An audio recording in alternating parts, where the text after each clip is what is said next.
Bonjour famille, j'espère que vous allez bien. Moi je vais très bien par la grâce de Dieu. Je vous souhaite une excellente semaine. Alors pour moi, Didier Drogba n'a pas été lâché par les 81 présidents de club, mais il a été plutôt lâché par le pouvoir en place.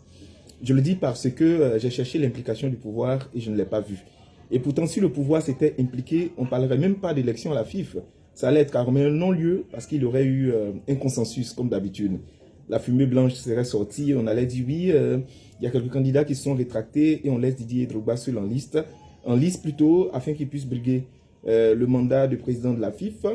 Mais ça n'a pas été fait parce que les événements qui se déroulaient arrangeaient le pouvoir en place. Je le dis parce que c'est pas pour la première fois qu'on a eu des élections dans ce pays, on sait comment ça se passe. Vous savez, quand il y avait beaucoup de bruit autour de cette affaire, moi la seule chose qui m'intéressait, c'était la position du pouvoir en place. Parce qu'on sait que c'est un facteur déterminant, nous sommes en Afrique. Mais s'ils n'ont pas réagi, c'est parce que voilà, ça les arrangeait. Comment comprendre que Didier Drogba, on parle là de l'icône Didier Drogba, se fait humilier, se fait laminer par deux personnes qui ont eu à balbutier comme des étudiants ou bien des élèves dans une cour de récréation quand on parlait des 4 milliards. Et d'ailleurs, où sont passés le résultat des fameux audits dont parlait à cri et à corps Madame Dao Gabala?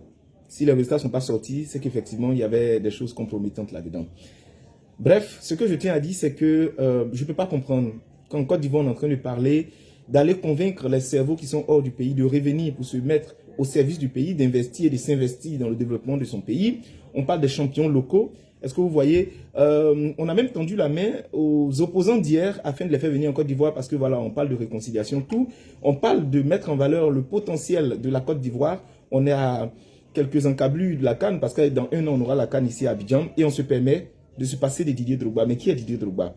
Didier Drogba, c'est ce personnage qui a été utilisé par le pouvoir en place afin d'aller capter des financements à l'extérieur du pays, en parlant bien sûr de l'Arabie Saoudite, on s'en rappelle.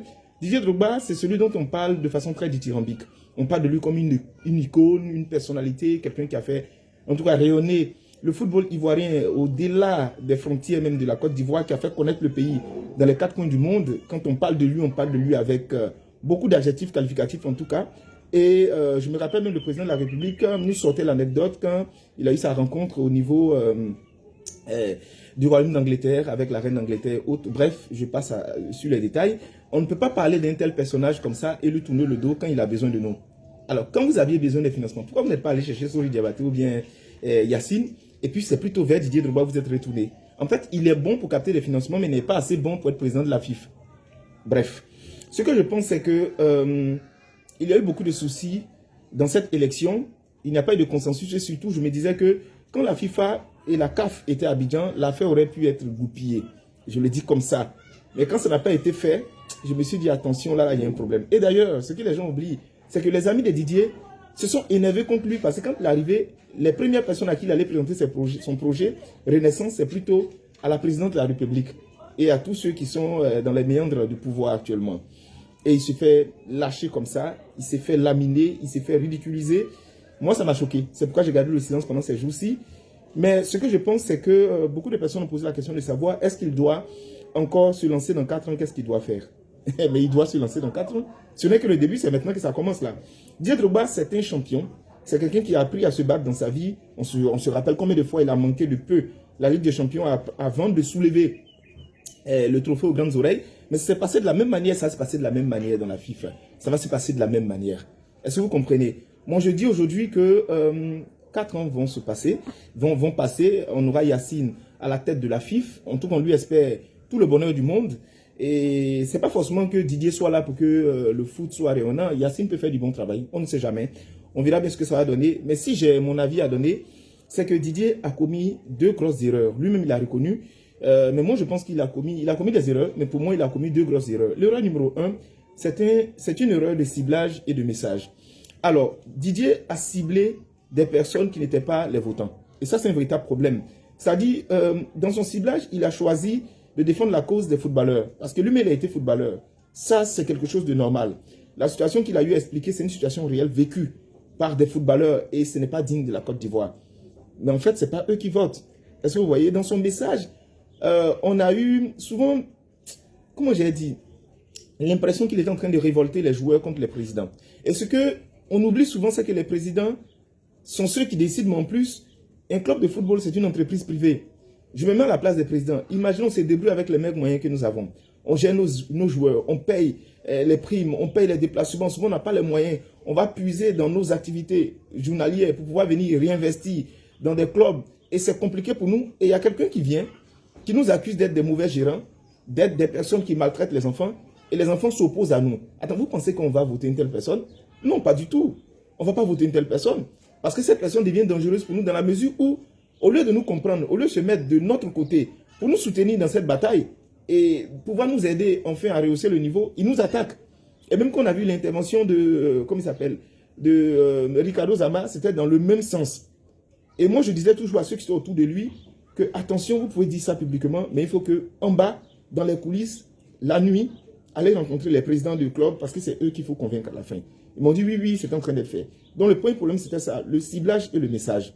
Le problème numéro 2, sinon l'erreur numéro 2 qui a été commise, c'est que Drogba n'a pas réussi à casser l'image du mythe, l'image de la star, l'image de la personnalité d'un certain niveau. Vous savez, moi, ils m'ont présenté à lui. Ah Didier, voici Gondo Juscripin, l'un de nos soutiens sur les réseaux sociaux, on s'est salué. Mais le gars, il garde toujours son mythe, quoi. C'est vrai qu'on s'est salué en cause, on se regarde, mais c'est Didier quand même. Et si moi, qui suis, je vais dire, entré dans les coulisses où j'avais à côté son père, sa mère, sa femme et tout le Gotha digital ici en Côte d'Ivoire, je suis autant impressionné. Imaginez un président de club qui lui est quelque part loin là-bas qui ne l'a jamais vu. Donc il n'a pas réussi à casser ce mythe et à se rapprocher suffisamment des présidents de club. À la fin de la campagne, il a réussi à aller voir un président, mais ce n'était pas suffisant. Ce qu'il tient à dire à Drogba, aujourd'hui comme conseil, c'est vraiment mon avis que je donne. Alors, Didier, ce qu'il y a à faire aujourd'hui, c'est de ne pas baisser les bras. Mais c'est surtout de ne pas aller te mettre au service de Yacine. Ça, non. Parce qu'en fait, tu risques d'être comptable de ces erreurs qu'il commettra. Parce que les erreurs, bien sûr, il va les commettre. Ça, on n'est pas pressé pour ça. Tu risques d'être comptable. Mais en plus, si on ne veut pas de toi, c'est qu'on ne veut pas de tout ce que tu représentes. On ne veut pas de tes opportunités. On ne veut pas de ce que tu représentes. On ne veut pas de ce que tu peux apporter. Donc, laisse-les gérer leur affaire pendant 4 ans.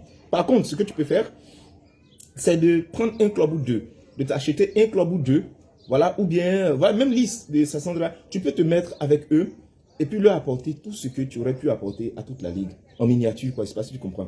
C'est-à-dire là, tu mets des cas à leur disposition, tu mets une grosse prime pour les joueurs, tu recrutes les meilleurs joueurs, tu fais monter le club jusqu'à ce qu'ils deviennent champions de Côte d'Ivoire, mais en plus, tu les pousses à aller lutter les coupes intercontinentales et les coupes continentales afin de pouvoir lutter encore à un certain niveau. Une fois que tu auras montré tes preuves sur ce club, je te parie que 4 ans après, les gens vont courir après toi. Et ça reste mon avis et ce n'est que juste Crépin Gondo qui a parlé. Bonne journée à vous et bye bye.